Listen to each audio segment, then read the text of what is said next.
Hey, thank you very much. I'm going to introduce us and I'm going to tell you a little bit about what we're going to do first.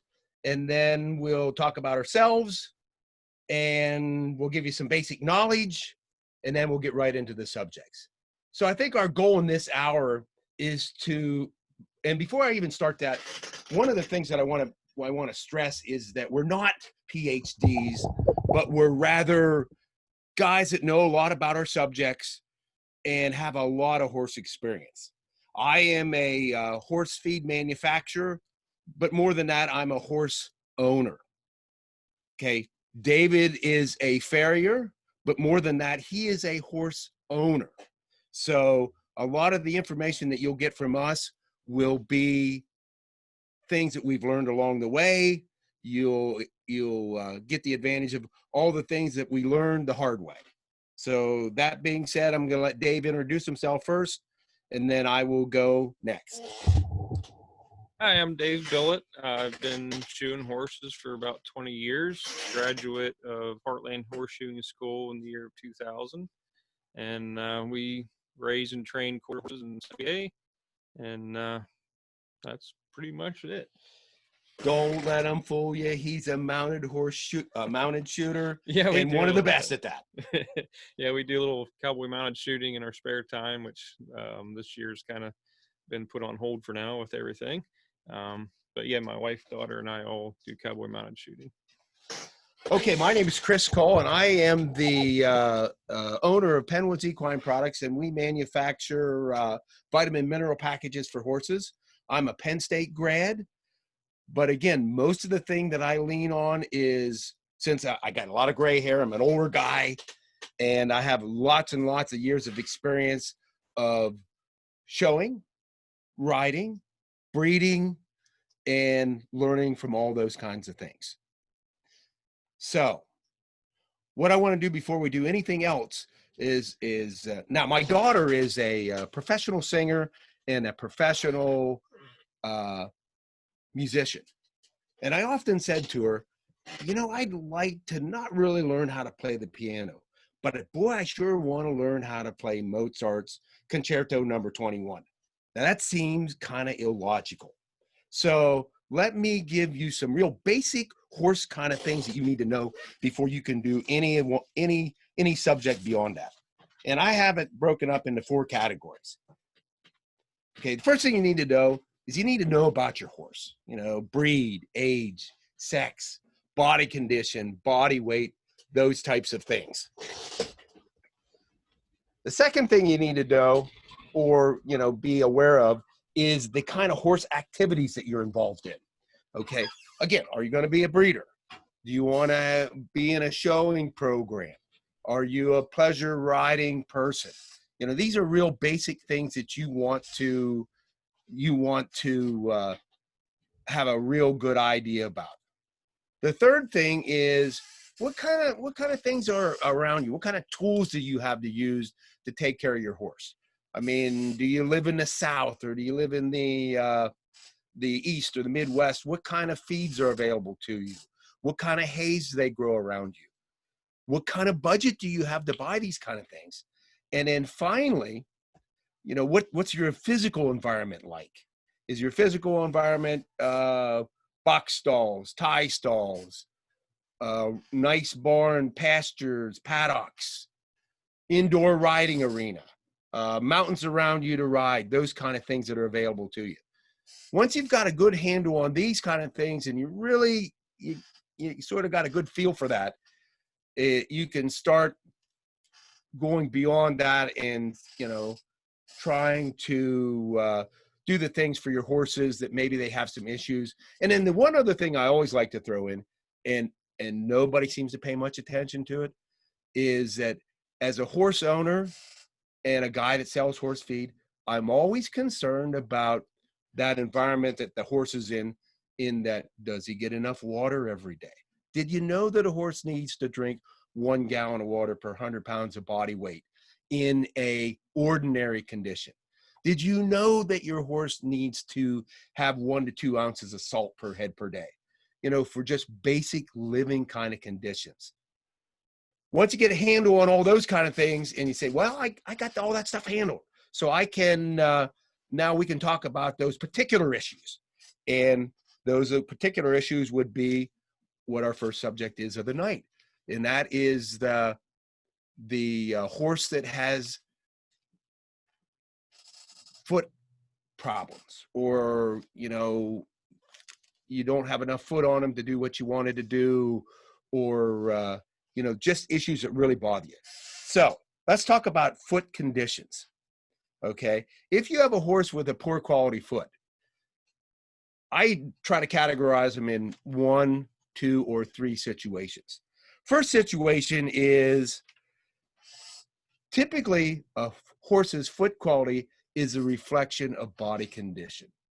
So if your horse has got really poor body condition, or a horse has really poor body condition, it may be reflected in poor foot quality. So if you were going to go to a horse sale and you said, boy, that horse is so slender, you can barely see him, but he's got great feet. Those things don't normally happen. Okay, so body condition, reflection of foot quality. Category number 2, maybe there's a genetic predisposition, so that breed or that particular genetics in that breed, poor foot quality is part of that.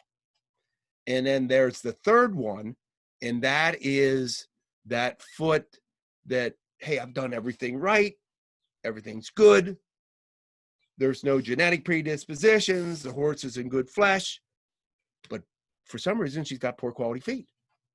So category 1, category 2, category 3. So let's talk about the horse in categories 3 mostly, okay?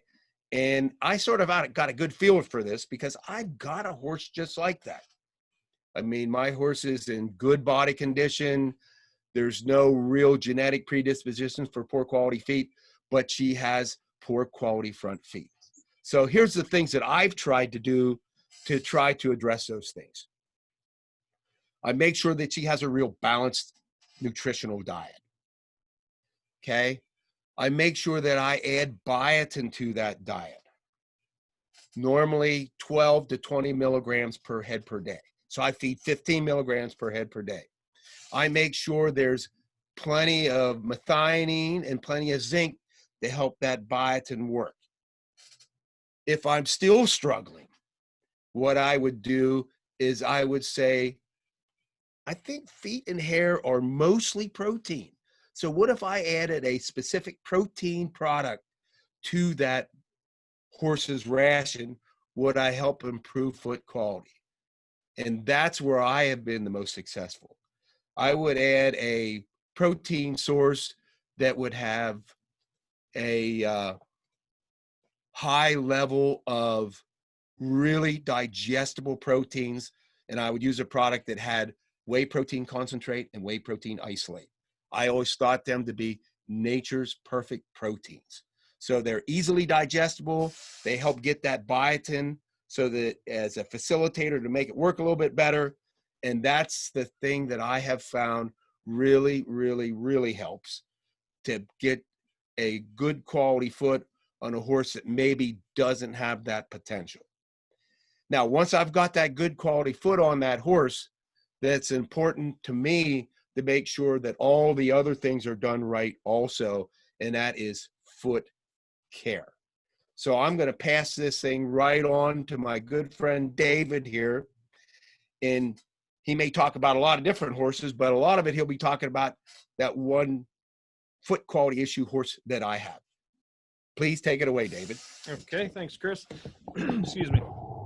So there's several horses that I work on at Chris's that I just started doing. So some of these pictures are feet that have been, we're transitioning from a different farrier to a new farrier. So this horse in particular is one who had some hoof issues, and I believe you have this horse on Central Rescue now. I do. So he's been on Central Rescue, and for my first time seeing this horse, his feet really didn't look very bad. So I guess his history is he had a shelly foot that just wanted to crumble and fall apart. and that makes it hard to hold a nail. So horses like that, you want to use clips on them to take some of the shear force off the nails.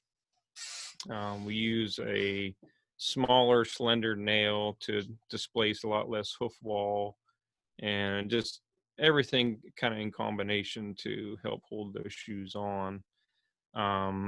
Chris does a lot of trail riding, so he uses borium on his shoes.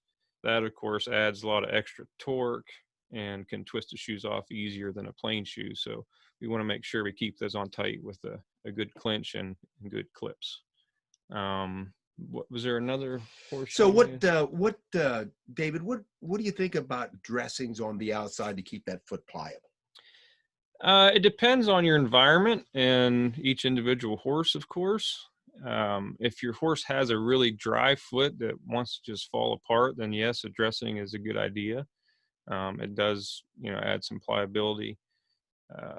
I know I usually dress the feet when I'm done shoeing them with a dressing that it's not really a conditioner, but it helps them retain their natural moisture in their foot so that they don't dry out.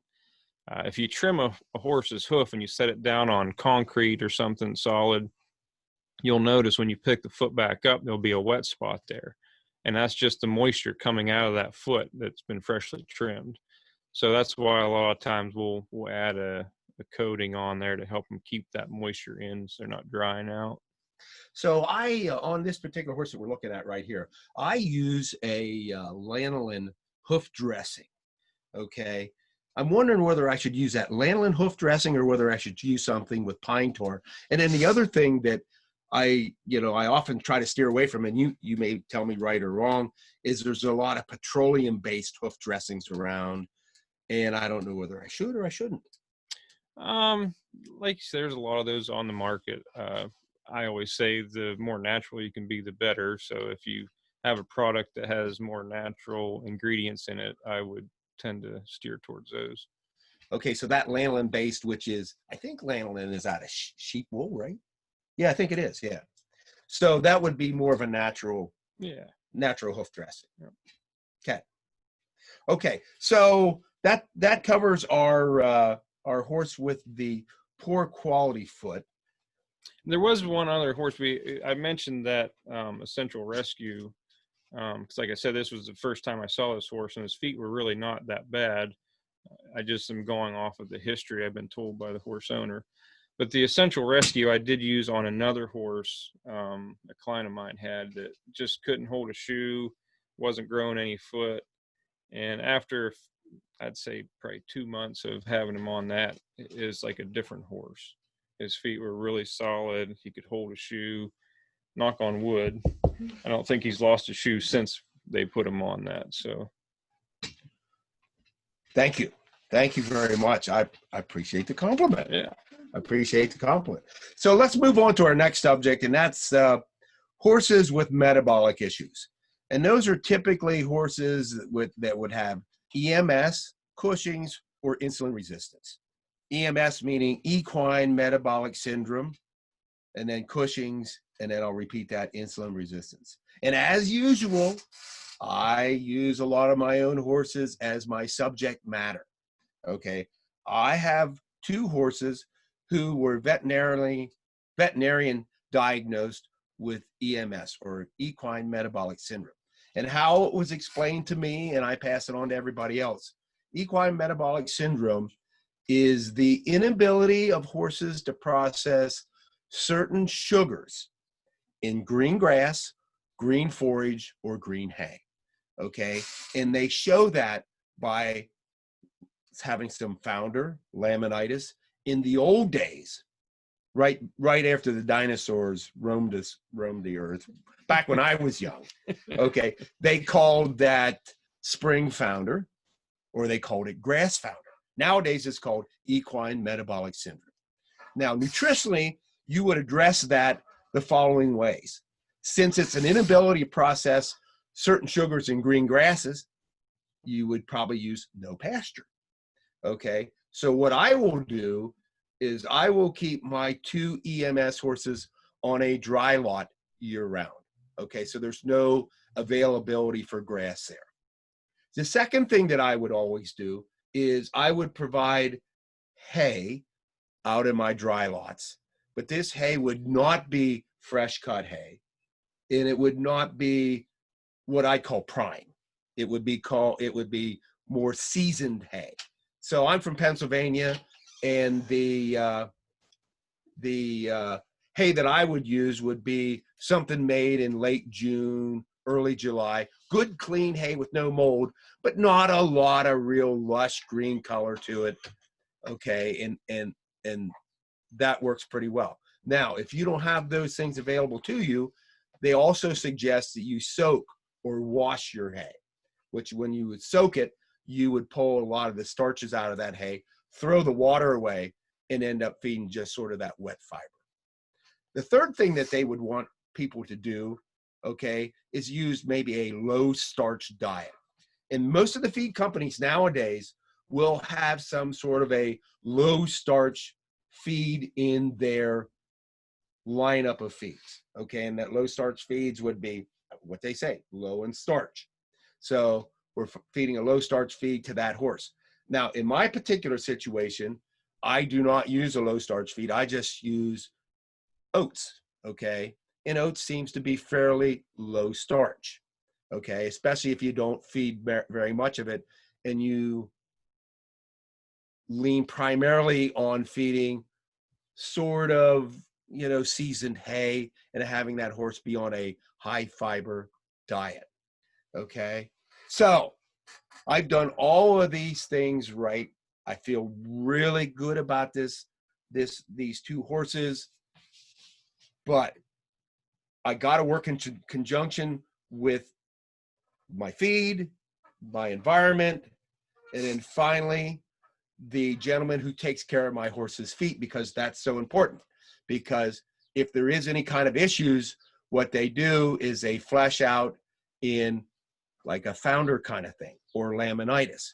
So I'm now going to pass the mic back over to Dave, and he's going to tell you about how he treats these horses with equine metabolic syndrome, Cushing's, insulin resistance. Take her away, Dave, please. Okay, so every horse is an individual. Everyone's a little bit different, so you have to kind of work with what tools you have and try to find a combination of things that works for that horse. Like with Chris's one horse, we have backward shoes on, pads, and I call this kind of the working man's version of what works with these horses. There's all kinds of different products out there, different types of bar shoes, handmade shoes, a W shoe, which is an open toe bar shoe with a frog plate that works well on a lot of horses with these issues. You can use pads, you can use pour pads. It's just every horse is a little bit different. So you kind of have to use the tools at your disposal and try different things and see what that horse is comfortable with. Now, this particular horse had a ton of foot when I did him. We took quite a bit of foot off, dressed the toe back. You can see in the picture on the right how much toe I took off. He was really dished out and looked like elf toes. So we put a backward shoe on him to get the pressure off of his toe, patted him up a little bit, and going from the history of the horse and what has worked for him in the past is kind of where he's been and maintained well. So I just kind of stuck with the program there, and we'll see how it works.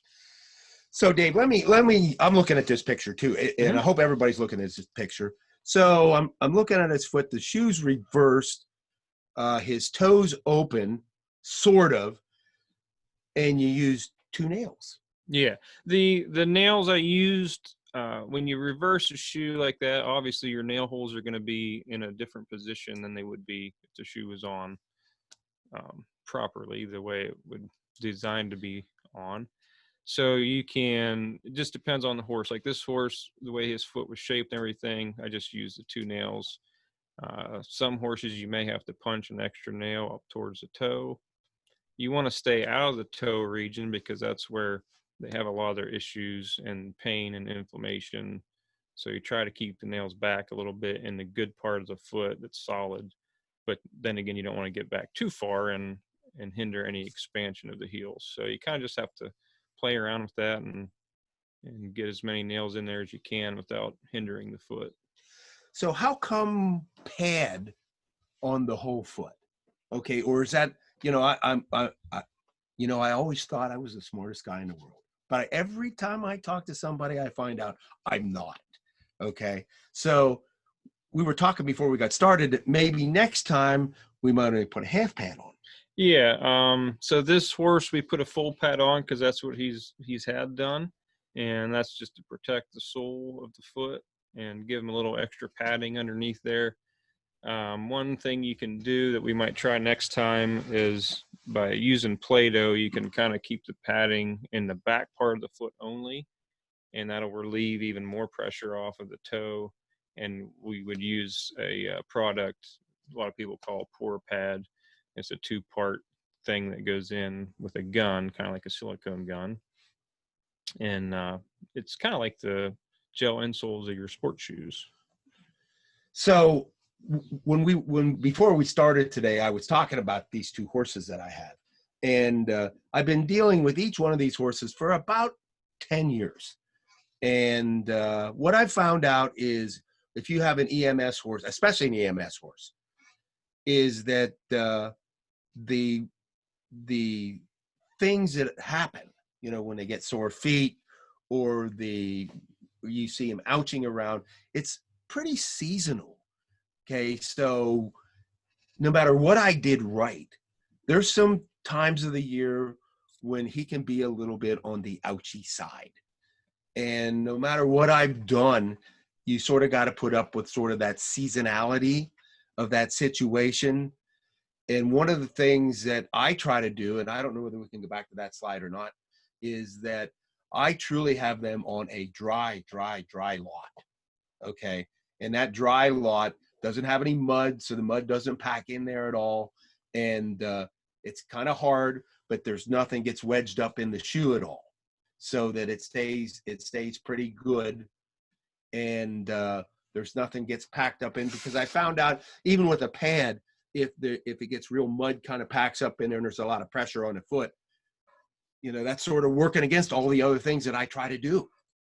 Okay. Now, I sort of missed this a little bit, and I talked about using a oat product instead of a low starch feed. One of the things why I like to use an oat product is it's a more natural kind of feed. And I try my best never to criticize anybody's stuff at all, but please become tag readers so that you know what you're feeding your horses. So for example, I was reading a tag on a typical low starch feed right before I came in here, just to sort of brush up on a little bit. And when you look at the tag on a feed, and if you look at the ingredients from top to bottom, the first ingredient is what the most of, and the last ingredient is what the least is of. So it always starts out with some sort of a grain product. Now, if I'm feeding oats, it's oats. And in my particular situation, it's double clean Western oats. If you have a low starch feed, that first ingredient might be wheat middlings. And if you don't know what wheat middlings are, they are a byproduct of making flour. Okay, the second ingredient was called corn distiller's grain. If you don't know what that is, that's a byproduct of making ethanol for gasoline, or nowadays making hand sanitizer. Okay, the third ingredient in there was soybean hulls, which is a byproduct of a byproduct. So you take soybeans, you crush the oil out of them, you have soybean meal, and then you further process them to get the high potency soybean meal out, and you end up with the soybean hulls. So make sure that you look at that product so get a good idea what you're feeding your horse, and take that into consideration when you pick those feeds. Did I miss anything, guys? Okay. I think we finished a little bit early. Do we have any questions at all? Yes, we have a few, and for those who maybe joined us a little late, this is a great opportunity to have a couple of different perspectives live on here.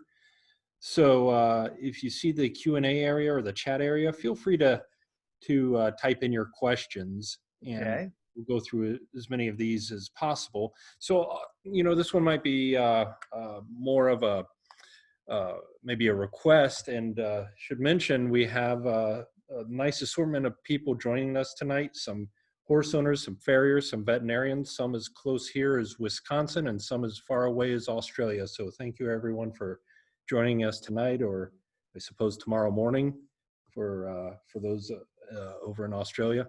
But let's start with that question, and just maybe a request that we can provide the salt water, et cetera, the needs per day of the horse.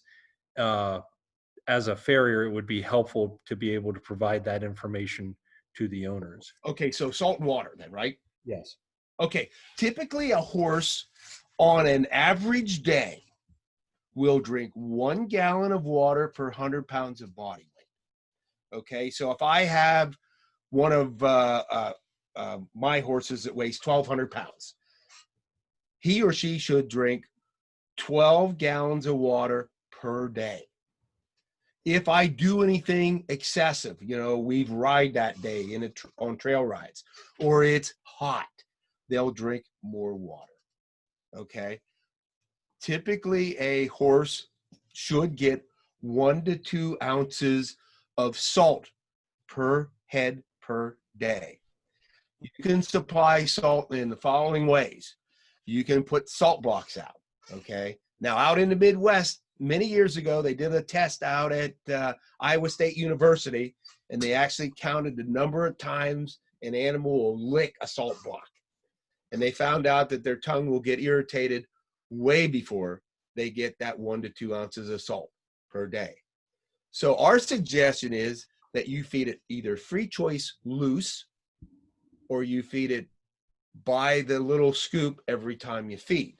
Now, most of the times, there'll be salt in feeds, but typically they'll provide anywhere from 1/2 ounce to 3/4 of an ounce per head per day if you feed that salt, or excuse me, if you feed that feed at the recommended amount. Most people do not. So salt's cheap. It's an easy thing to feed in along with your feed. We highly recommend that you do it. And then I want to get back to water a little bit.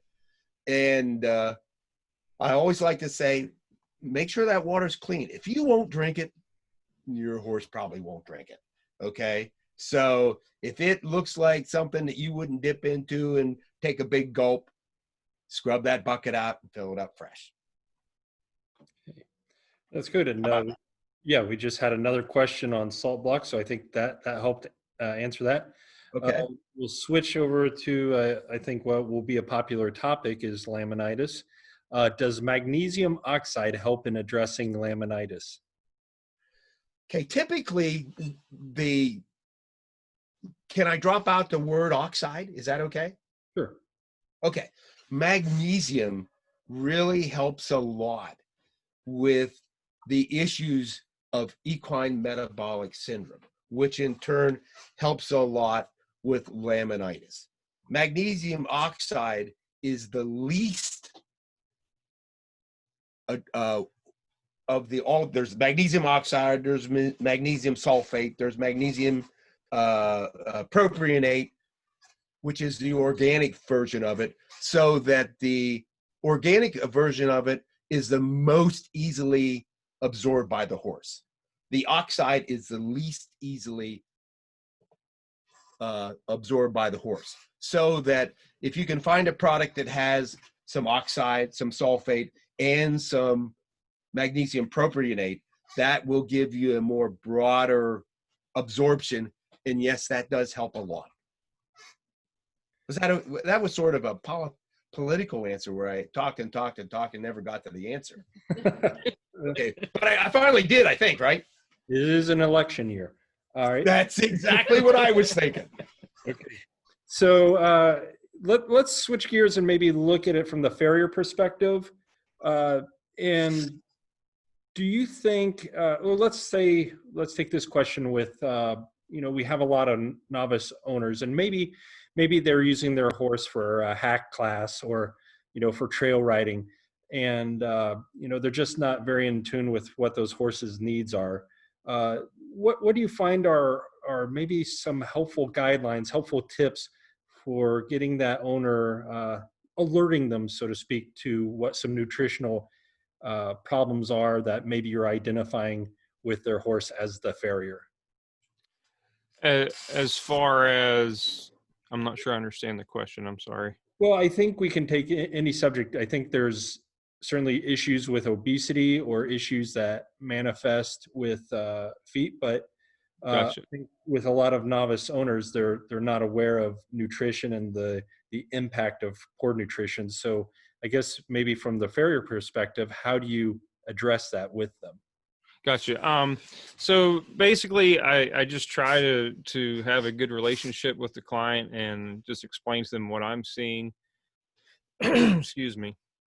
And hopefully they'll, take the advice and go with it. But, like I had a client, I was just telling this to Chris earlier. I've had a client before with a horse that was severely foundered. It was an EMS type situation. And I would go there and do the horse, and she would say, about the horse being a little bit off after I was there. I was like, well, the horse was a little bit off when he came out of the stall. But you would drive by, and I would tell her, please don't put the horse on grass. You have to put this horse on a dry lot, really pay attention to his diet. And I would drive by and see the horse standing in knee-deep, lush green grass. So it's like, you really have to take into consideration what your farrier is telling you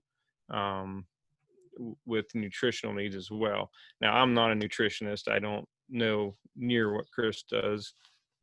So I always try to point people in the right direction and, get them hooked up with somebody that can really help them and keep their horse where they need to be nutritionally. Okay. All right. We'll shift gears. This one gets into maybe a little bit more specific for their personal issue. I have a Cushing's positive horse. He's on a medication, Prasin, which has helped a lot. However, I have been using a cob mix to get the medication into him. Would just straight oats be better? I always like straight oats. So cob is corn, oats, and barley, correct? Yeah. Okay. So the best part of the corn, oats, and barley mix is the oats.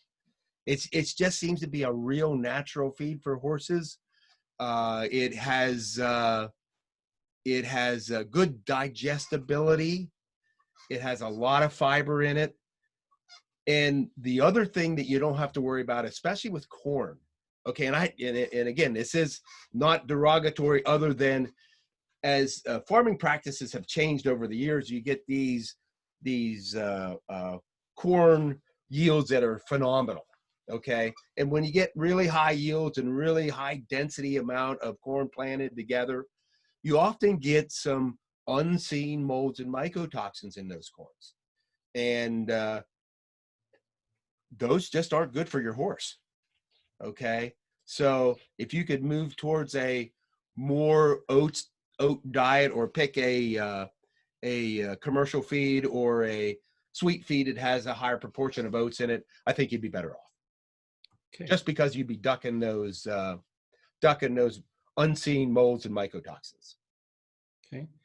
And if we don't get to any specific topic, or maybe you're a little shy about typing in a question on the screen right now, you can see their phone number, email address. If you're in Pennsylvania or nearby, feel free to drop. Or Australia. Or Australia. Or Australia. Yeah. So, okay. We want to know about those feeds in Australia. Yeah. So if we don't get into anything tonight that you might have an interest in or think of later, here's their information. We'll leave the screen up for a while because we do have several questions left. Here's someone based in Florida, seen a lot of feet falling apart with all the wet weather. What suggestions do you have when there's nothing left to nail to? You get that one, Dave. Yes, sir. I can sympathize with that. Pennsylvania is pretty wet most of the time as well. One thing I tell a lot of clients, you know, if horses are pastured and they're getting a lot of moisture on their feet, it's amazing the difference that keeping your horse in a dry stall, a stall with dry sawdust, can make for the feet. It just draws some of that excessive moisture out, and it helps strengthen those feet up. And if you go to a barn where the horses don't get turnout and they're in sawdust all the time, and then you go to a barn that they're always turned out, it's amazing the difference. Those horses that are in, the feet will be rock hard. Your knife won't even be able to, you know, skim across them. And then the horses that are out, it's just like hot butter. So it's one of the things is management. Really talk to your clients and, you know, get them pulling those horses off pasture, getting them in dry stalls. That'll make a huge difference. As far as what to use, there's a lot of products out there. If you're running into a situation where there's nowhere to nail, there are different glue-on type shoes and that type of thing where you may have to use that even just one rotation to allow that foot to grow out to where you can get nails back in it. The horse I mentioned earlier that is on the Essential Rescue, that's where we were at with it. Its feet were so bad, there was just no way to nail a shoe on. So we went the glue-on route. I think we used the Hanton horseshoes for that. And we glued him on, and after one rotation, he got back to where we could get nails in and get him fixed up. Okay. I hope that was answer enough. Yeah. And if you have a follow-up, certainly feel free to type it in, or if there's also the information on the screen right now. Okay.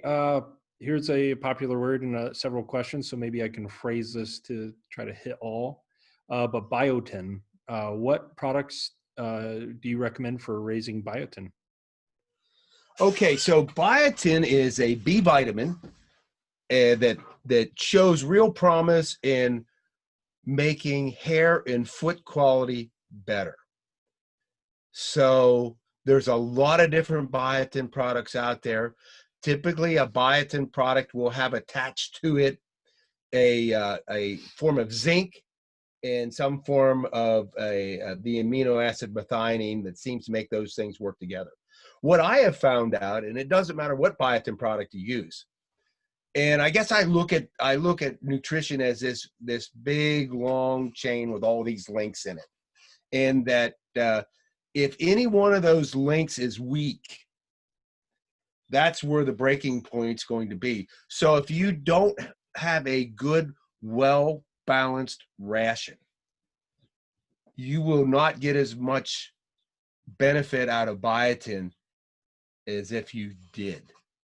Okay, and again, 12 to 20 milligrams of biotin per head per day on top of a good, well-balanced ration.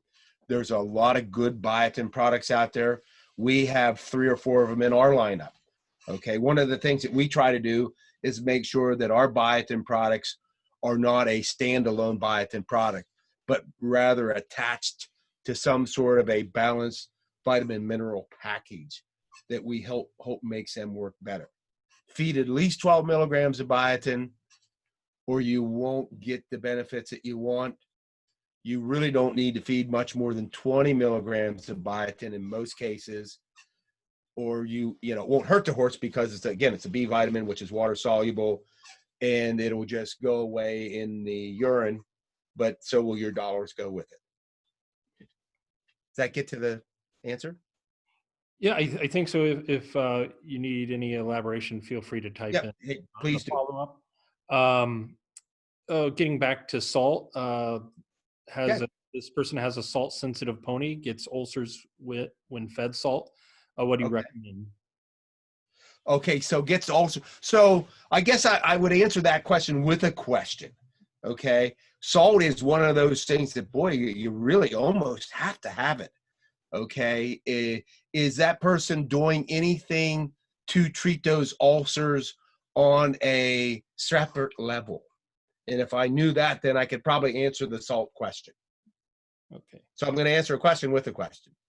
Okay, and maybe jot down this contact information, and you could follow follow up that way.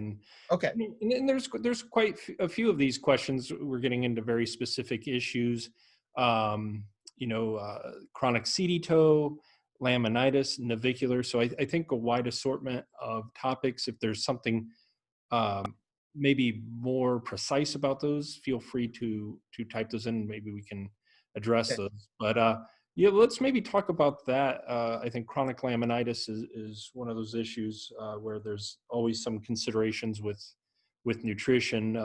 What are your general thoughts on that? Okay, nutritionally and chronic laminitis.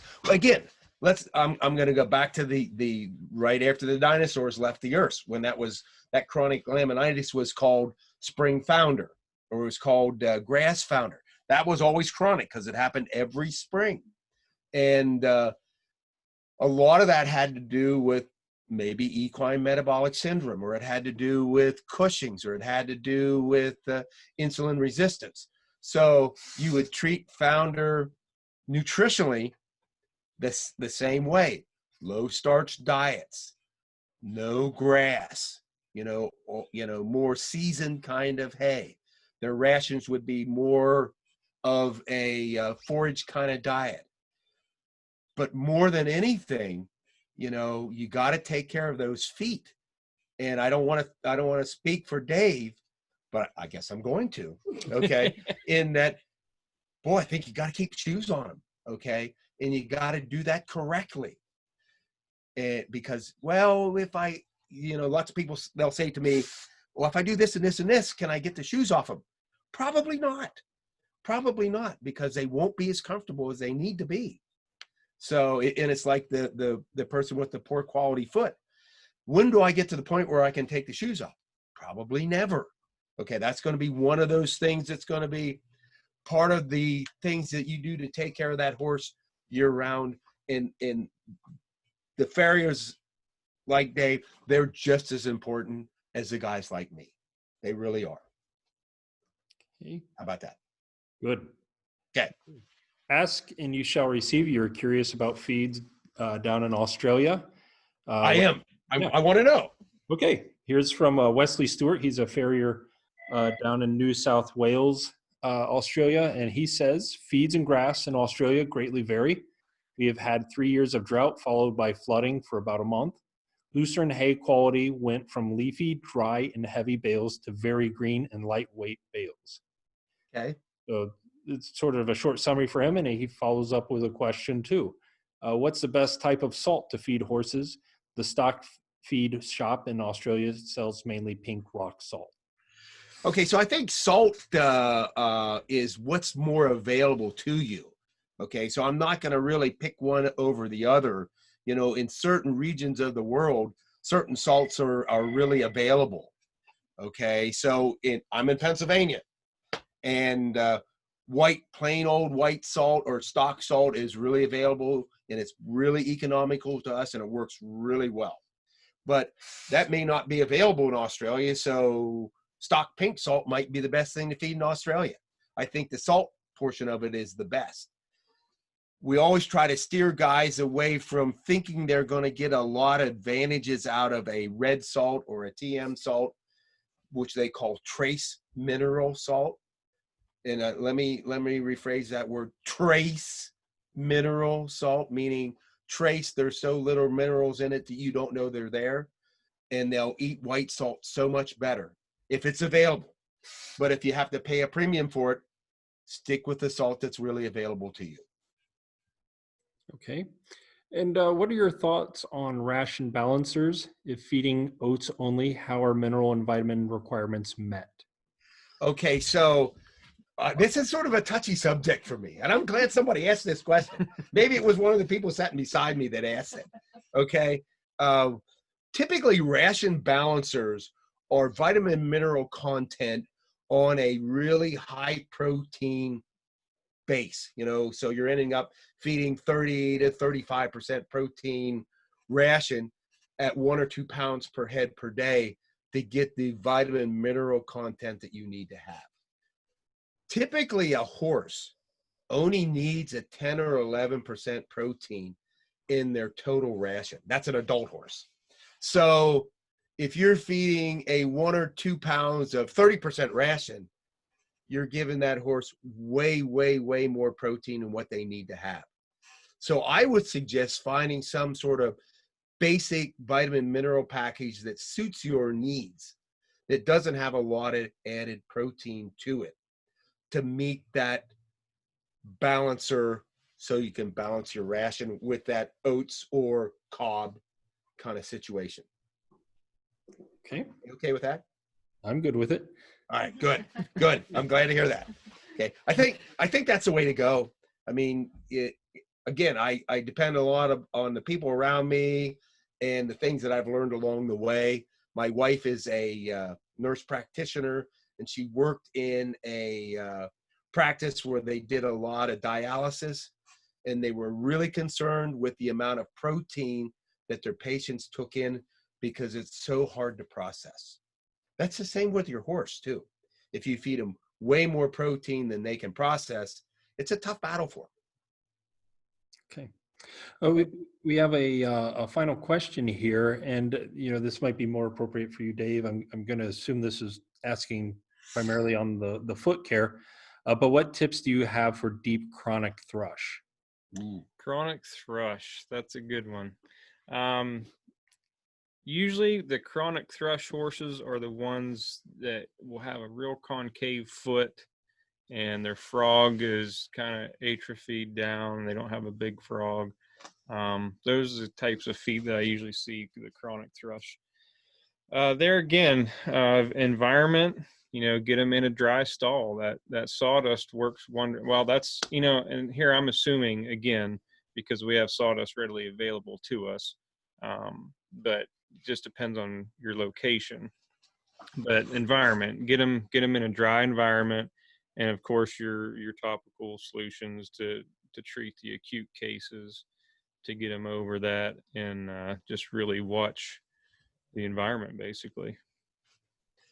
Okay. I got to follow. What kind of dressings would you use on something like that? On thrush? Yeah. I typically use Thrush Buster, the little purple bottles. Some people like the Copper Tox. How about iodine? Iodine. Yeah, I mean, if you don't have one of the other things, that'll at least help dry them out some. Okay. Well, I think before we wrap up, I think one thing we should go over is Pennwoods has a really great offer for everybody tonight. Can you share that with us, please? What's that? What's the offer?